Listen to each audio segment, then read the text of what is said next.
ಇವತ್ತು ಯಾಕೋ ಇಡೀ ಸುದ್ದಿಯಲ್ಲಿ ಬರೀ ರಾಬರಿ ಪ್ರಕರಣಗಳೇ ಒಂದಾದ ಮೇಲೆ ಒಂದು ಬೆಳಕಿಗೆ ಬರ್ತಾ ಇದೆ. ಇಷ್ಟೊತ್ತು ಬೆಳಗಾವಿಯ ಈ ದುಡ್ಡಿನ ರಾಬರಿ ವಿಚಾರಕ್ಕೆ ಸಂಬಂಧಪಟ್ಟಂತೆ ಮಾಹಿತಿ ಕೊಡ್ತಾ ಇದ್ವಿ. ಈಗ ಬಾಗಲಕೋಟೆಯ ಸರದಿ. ಬಾಗಲಕೋಟೆಯಲ್ಲಿ ದುಡ್ಡೆಲ್ಲ ಬದಲಾಗಿ ಅಕ್ಕಿ ತುಂಬಿದ್ದ ಲಾರಿಯನ್ನ ರಾಬರಿ ಮಾಡಿದ್ದಾರಂತೆ ಖದೀಮರು. ಬಾಗಲಕೋಟೆಯಲ್ಲೂ ಕೂಡ ಬೆಳಕಿಗೆ ಬಂದಿದೆ ಬಿಗ್ ರಾಬರಿ ಕೇಸ್. ಅಕ್ಕಿ ತುಂಬಿದ್ದ ಲಾರಿನೇ ಕಳ್ಳರು ಹೈಜಾಕ್ ಮಾಡಿಕೊಂಡಿದ್ದಾರೆ. ಅಕ್ಕಿ ಕಳ್ಳರ ಲಾರಿಯನ್ನೇ ದರೋಡೆ ಮಾಡಿದ್ದಾರಂತೆ. ಸಿನಿಮೆಯ ರೀತಿಯಲ್ಲಿ ಅಕ್ಕಿ ತುಂಬಿದ್ದ ಲಾರಿಯನ್ನ ದರೋಡೆ ಮಾಡಿದ್ದಾರೆ ಖದೀಮರು. ಬಾಗಲಕೋಟೆಯಲ್ಲಿ ಒಂದು ಪ್ರಕರಣ, 10 ಅನುಮಾನಗಳು ಇದೆಯಂತೆ ರಾಬರಿ ಕೇಸ್ಗೆ ಸಂಬಂಧಪಟ್ಟಂತೆ.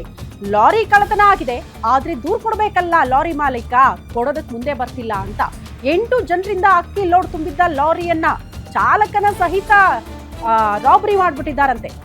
ವಿಜಯಪುರದಿಂದ ಸ್ಕಾರ್ಪಿಯೋ ಕಾರಲ್ಲಿ ಈ ಗ್ಯಾಂಗ್ ಬಂದಿತ್ತು ಅನ್ನೋದ್ರ ಬಗ್ಗೆ ಡೀಟೇಲ್ ಸಿಗ್ತಾ ಇದೆ. ಕೊಪ್ಪಳ ಜಿಲ್ಲೆ ಗಂಗಾವತಿಯಿಂದ ಕೊಲ್ಲಾಪುರಕ್ಕೆ ಹೊರಟಿದ್ದಂತಹ ಲಾರಿಯನ್ನ ಹೈಜಾಕ್ ಮಾಡಿ ಅದನ್ನ ರಾಬರಿ ಮಾಡಿದ್ದಾರೆ. ಪ್ರಕರಣದ ಸುತ್ತ ತಳುಕು ಹಾಕಿಕೊಳ್ತಾ ಇದೆ ರೈಸ್ ಸ್ಮಗ್ಲಿಂಗ್ ಮಾಫಿಯಾದ ಶಂಕೆ. ಬಾಗಲಕೋಟೆಯಲ್ಲೂ ಕೂಡ ಬಿಗ್ ರಾಬರಿ ಕೇಸ್ ನಡೆದು ಹೋಗಿದೆ. ಬಟ್ ದುಡ್ಡೆಲ್ಲ ಬದಲಾಗಿ ಅಕ್ಕಿ ತುಂಬಿದ್ದ ಲಾರಿಯನ್ನ ಖದೀಮರು ಹೈಜಾಕ್ ಮಾಡಿ ಅದನ್ನ ತಗೊಂಡು ಹೋಗಿದ್ದಾರೆ ಅನ್ನೋದ್ರ ಬಗ್ಗೆ ಡೀಟೇಲ್ ಸಿಗ್ತಾ ಇದೆ.